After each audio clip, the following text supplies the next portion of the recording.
Hi there. In this lecture we see Bobby Fischer playing against Nikolay Minev. Minev was born in Ruse, Bulgaria, awarded the IM title in 1960, 6 years before this game.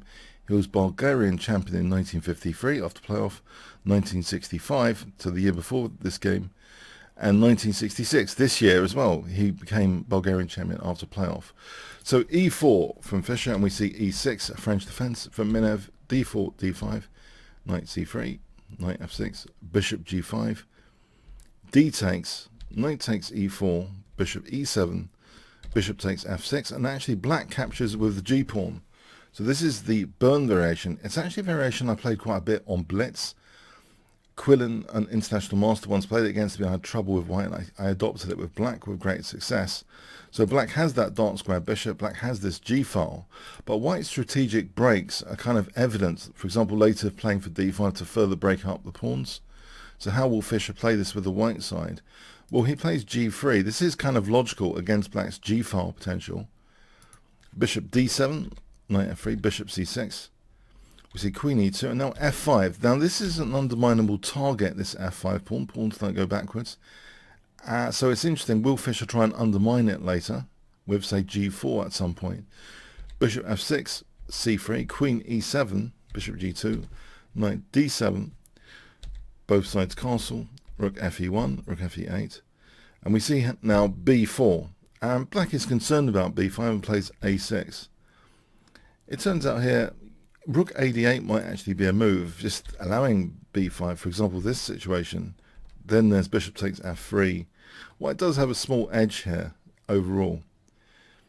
So anyway, a6 was played, putting the brakes on b5. a4, and we have b6 now, being able to tuck the bishop away on b7 if needed. Knight c4, bishop e4, rook ad1, rook ed8. And here, yeah, that bishop is a little bit of a liability. And Fischer plays on this bishop, and also to undermine black's pawn chain with g4. We have king h8 being played. If f takes g4, hitting the knight but losing the bishop, this is kind of favourable for white here overall. And it's similar to the game anyway. King h8, we see knight cd2, and black does take here. It's a little bit of a strategic mistake. Bishop c6, as an example, might be better. If g takes, then there's bishop takes a4. And this situation is interesting. White does have significant pressure, sure, but maybe this is the best chance to play the position overall. It's tactical from here as well, but this seems to be the best chance black has. Even if black loses a centre pawn, there's an a pawn to push. There's the bishop pair. Maybe this was the best chance, but f takes was played.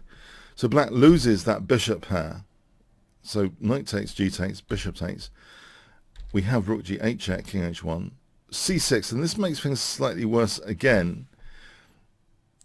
e5 is not a viable alternative. After knight takes, this is just very, very good for white. And if, say, rook a7, knight takes, if knight takes here, queen e5 is a nasty pin with d5 coming in. So this is very strong for white, this situation. For example, like this. So yeah, on queen takes f6, by the way. Again, white is better, for example, like this. Putting the bishop centrally after teasing and using that g-file, white does stand significantly better here. So anyway, but this kind of makes things worse. It does lose the c6 pawn. After knight takes, Fischer does take the c6 pawn. But worse than that is d5 coming now as a strategic pawn break. We see rook ac8, b5, a takes, rook g5. But here it comes, d5, because of that nasty pin on e7. This cannot be taken. We have queen c5. So just to put that on the board, knight takes, we're just going to take, and that's pinned. So we have queen c5, d takes, e6 is played, and it's a bit of a desperate situation after, if taking, crashing through for white. So in fact, black desperately played this exchange sack. We have b takes and knight g4. Okay, there's one threat, knight takes f2. If queen takes c6 check had been played, simply f3 is adequate. And here, white's got a big advantage. So knight g4, one last threat. That's parried with rook d4. Just to show if f3, then there's knight f2 check. That wins the queen. Okay, so but rook d4, and it hits the knight as well. So it's not just defending, it's attacking. Two check boxes are ticked there. Queen takes c6 check, f3. Rook e5. And guess what Fischer plays here? If I give you 5 seconds to pause the video. Okay. He's not responding to the opponent's threats as much now because he is in a superior position. E takes f7, threatening f8, queening, and checkmate. It turns out White's position for the record is actually so strong that it's harmless as well. White's actually winning here as well, even though there's a few checks. But why have that hassle? E takes f7. Fischer takes out the hassle totally here after queen f6. Guess what he plays here, which just ends the game if I give you 5 seconds to pause the video.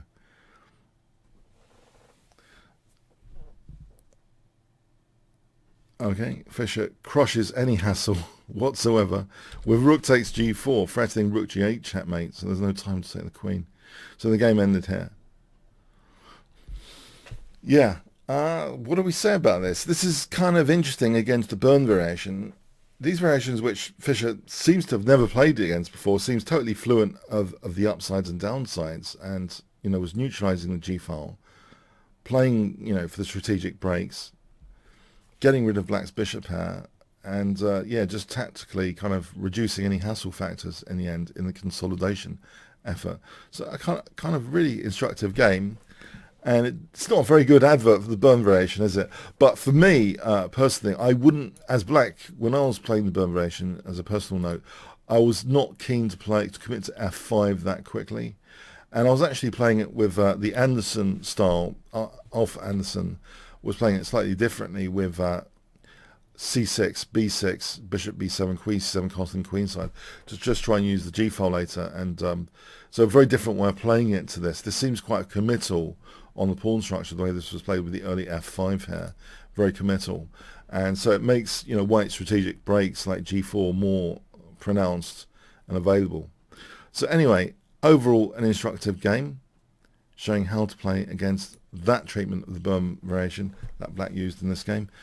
Okay, thanks very much.